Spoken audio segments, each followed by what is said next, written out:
নমস্কার, আপনাদেরকে জানাই আরও একটা নতুন ব্লগে। আমি রিয়া আছি। আজ আপনাদের সাথে একটা সুন্দর ভিডিও শেয়ার করছি। দেখুন, আজকে আমার সাদা জবাতে কিন্তু পুরো ভরে ভরে ফুল হয়েছে, একেবারে ভরে ভরে ফুল হয়েছে। অনেক ফুল ফুটেছে সাদা জবাতে।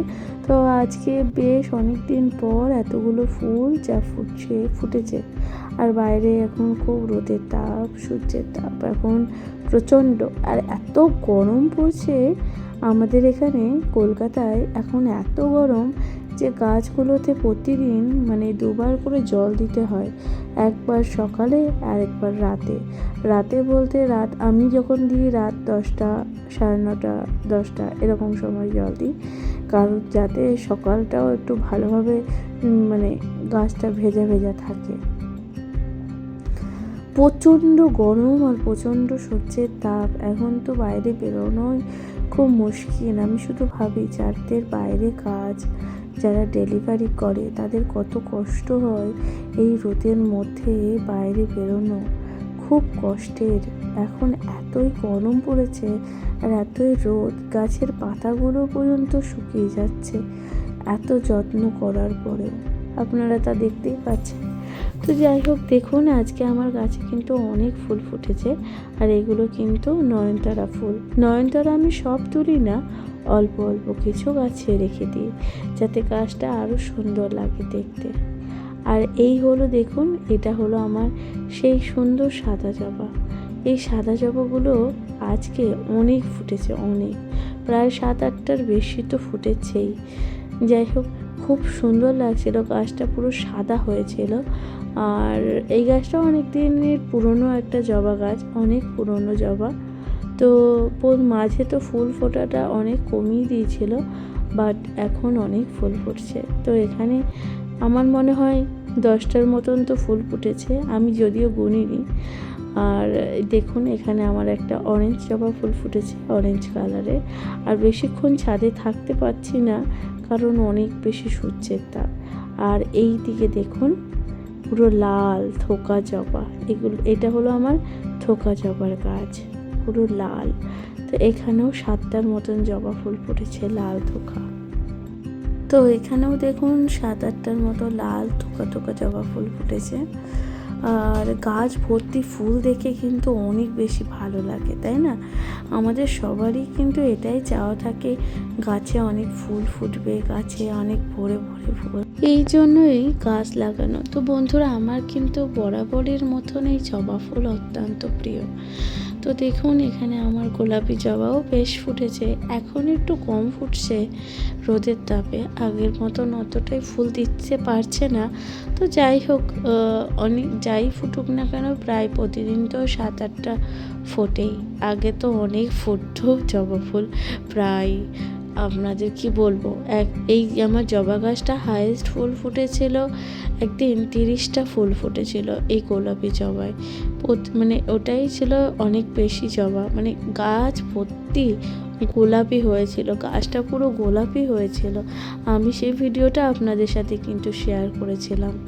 তো দেখুন, এখানে আমার সাদা অপরাজিতা ফুল কত সুন্দর সাদা হয়ে রয়েছে। আর এই ফুল গাছটা আমার ছাদ বাগানে অনেক দিন পর কিন্তু এসেছে, অনেক দিন পর বলতে নতুন এসেছে। এই গাছটা হলো কুন্দ গাছ।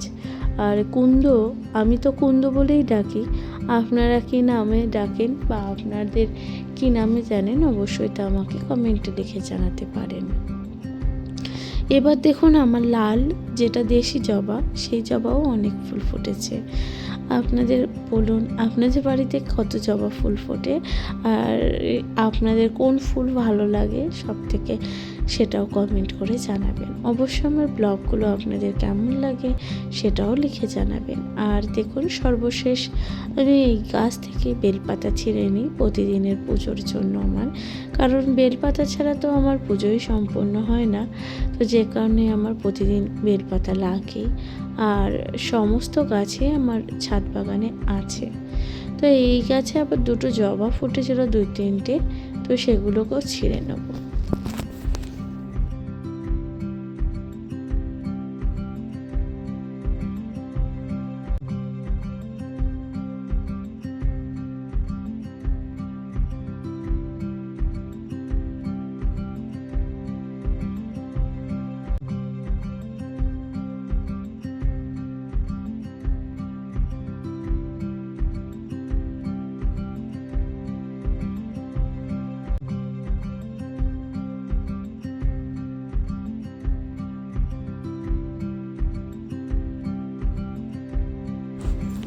তো বন্ধুরা, এদিকে দেখুন আমার কলকে ফুল।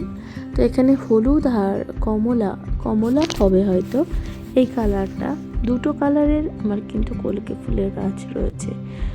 আর এইটা দেখুন আমার হচ্ছে কাঠগোলাপ। কাঠগোলাপের গাছটা কিন্তু এটা আপনাদের সাথে অনেকবার শেয়ার করেছি। প্রচুর প্রচুর ফুল দিয়েছিল আমার কাঠগোলাপ, আর কালারটা খুবই সুন্দর। এই কালারটা আমার অনেক ভালো লেগেছে। আর কাঠগোলাপের আমি আরও কিছু গাছ আনবো, নতুন করে বসাবো। তো সেই ভিডিওগুলো আপনাদের সাথে আগামী দিন শেয়ার করব। তো যাই হোক বন্ধুরা, এই ছিল আমার ছাদ বাগানের আজকের ফুলের গাছের আজকের ফুল। ঠিক আছে, আপনাদের ভালো লেগেছে কি না অবশ্যই তা লিখে জানাবেন। তো বন্ধুরা, এরপর ছাদ বাগানের ফুল তোলার পর তারপর আমি চলে আসলাম রান্নাঘরে। তো সকাল সকাল আমাকে রান্না বান্নাগুলো সেরে নিতে হয়, কারণ আমার বর যেহেতু অফিস যায়, সে কারণে ওকে পুরো খাবার রেডি করে দিতে হয়, খেয়ে যায় সেই জন্য। তো আজকে আমার রান্নাঘরে রান্না হতে চলেছে দেখুন এই যে পুঁই শাকগুলো আগের দিনকে নিয়ে এসেছিলো। তো একদিনের মধ্যেই কিন্তু পুঁই শাকগুলো একদমই নেতিয়ে গেছিলো। আজকে যদি আমি না রান্না করতাম, পুঁই শাকগুলো পুরোপুরি একেবারে আর রান্নাই করা যেত না, পুরো শুকিয়ে কাঠ। যদিও ওই পুঁই শাকগুলো কিন্তু ফ্রিজেই ছিল, ফ্রিজে থাকার পরেও পুঁই শাকগুলো কিন্তু দেখতেই পাচ্ছেন একদম নেতিয়ে গেছে। কারণ এখন বাইরে এতটাই বেশি গরম, আর এই গরমে আপনাদেরকে জানাই সবাই কিন্তু বাড়িতে বেশি বেশি করে জল খাবেন পারলে, কারণ এখন যে গরম পড়েছে এই গরমে পারলে জল খাবেন বেশি করে, আর একটু ডাবের জল বা শরবত করেও খেতে পারেন, যে যেরকম পারবেন। আর পারলে চেষ্টা করবেন বাইরে যাতে না বেরোনোর, কারণ বাইরে বেরোনোটা খুব কষ্টের এই সময়। যতটা পারবেন বাইরে না বেরোনোর, কারণ প্রয়োজনে তো বেরোতেই হবে, তখন তার কোনো উপায় নেই, কিন্তু চেষ্টা করবেন যতটা না বেরোনো যায়। কারণ এই কিছুদিন এখন এমনই গরমই থাকবে, আর এই বছরটা মনে হয় একটু বেশি গরম পড়েছে।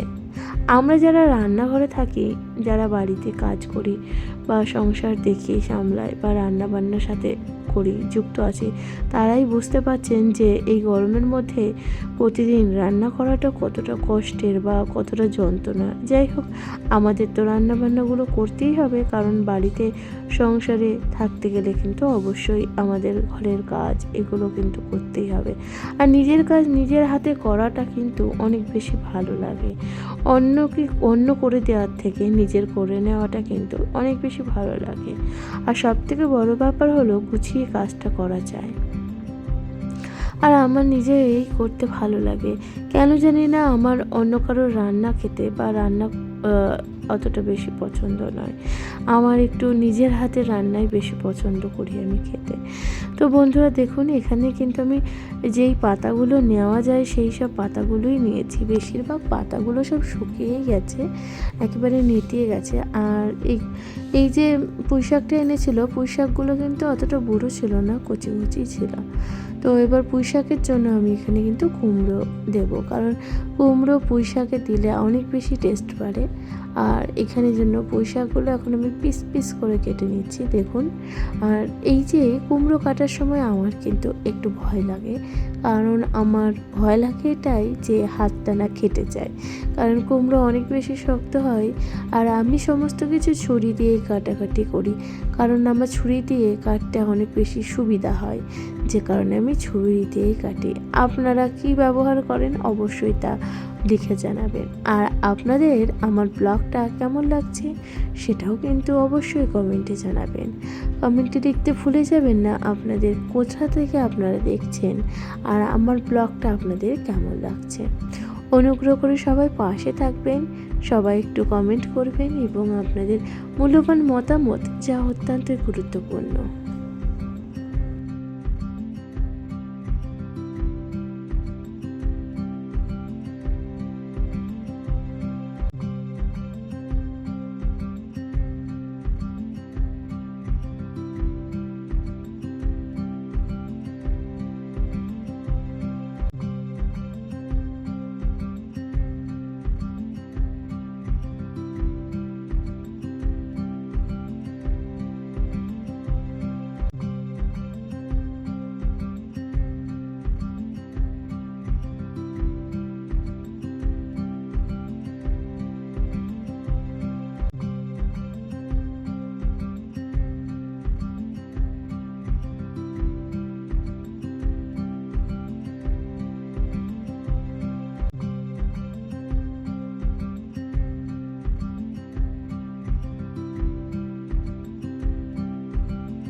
তো বন্ধুরা, পুঁই শাকটা কিন্তু আমি এখানে রান্না বসিয়ে দিচ্ছি। আর পুঁই শাকটা কিন্তু আমি একেবারে নিরামিষভাবেই করছি, সিম্পলভাবে। কারণ এখানে চাইলে মাছের মাথাটা ইউজ করতে পারতাম, কিন্তু অ্যাকচুয়ালি আমার বর মাছের মাথাটা অতটা বেশি পছন্দ করে না খেতে। তো যে কারণে আমি এটাকে একদম মানে নিরামিষভাবেই করি পুঁই শাক রান্নাটা। তো যে কারণে কিন্তু আমি এটা একেবারে সুন্দর নিরামিষভাবেই করার চেষ্টা করছি। আর এখানে আমি ফোড়ন দিয়েছিলাম 5 ফোড়ন আর শুকনো লঙ্কা, সেটা তো আপনারা দেখলেনই। অবশ্যই কিন্তু সঙ্গে থাকবেন, দেখতে থাকবেন ব্লগটা।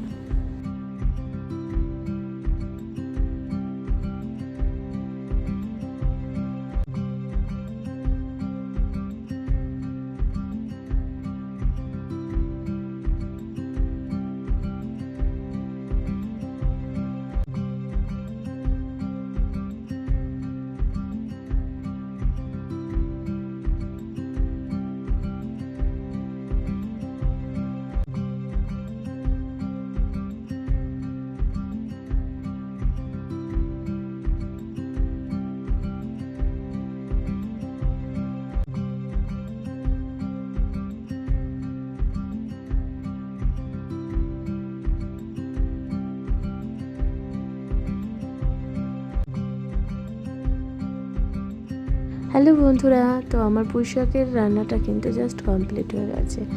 তো খুব পাতলা করে আর খুব কিন্তু মাখা মাখা করেই আমি কিন্তু রান্নাটা করেছি। এরপর আমি রান্না করে নেবো মাছের ঝোলটা, ঠিক আছে।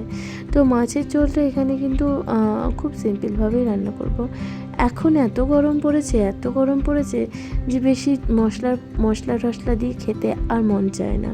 তো যে কারণে সবাই একটু চায় যে একটু হালকা পাতলা মাছের ঝোল বা হালকা পাতলা সবজি, এটাই খেতে ভালো লাগে। বিশেষ করে এখন তো টকের ডাল, এটা খেতেই ভালো লাগে। যেহেতু আজকে আমাদের রান্নার রেসিপি টকের ডাল নেই, তো আমাদের আজকে রান্নার রেসিপিতে রয়েছে মাছ, এই যে রুই মাছ, আর হচ্ছে গিয়ে পুঁই শাকের চচ্চড়ি। আপনারা তো সেটা দেখলেন, পুঁই শাক আর রুই মাছটা আমি এখানে রান্না করছি আলু আর ভেন্ডি দিয়ে। মাছটা আমার ভাজা জাস্ট হয়ে এসেছে, তো আমি উল্টে পাল্টে দিচ্ছি কিছুক্ষণ পরই, যাতে ভাজাটা সুন্দর হয়। তো বন্ধুরা, এই যে আমি মশলা করার জন্য কিন্তু নিয়ে নিয়েছি আদা, লঙ্কা আর টমেটো এবং হচ্ছে রসুনের আমি 2-3 কোয়া দিই, কারণ রসুন দিলে একটু ভালো গন্ধটা আসে, যে কারণে আমি রসুনটা একটু ইউজ করি রান্নায়। আর এখানে দেখুন আমি জিরে ফোড়ন দিয়েছি এবং হচ্ছে গিয়ে রান্নাগুলো শুরু করে দিয়েছি। আপনারা কোথা থেকে দেখছেন ব্লগটা অবশ্যই তা লিখে জানাতে ভুলবেন না। কমেন্ট করবেন, কমেন্টে জানাবেন কেমন লাগছে ব্লগটা। তো বন্ধুরা, এনজয় করতে থাকুন। আপনাদের সাথে কথা বলতে বলতে আমার সমস্ত কাজকর্ম জাস্ট হয়ে এসেছে।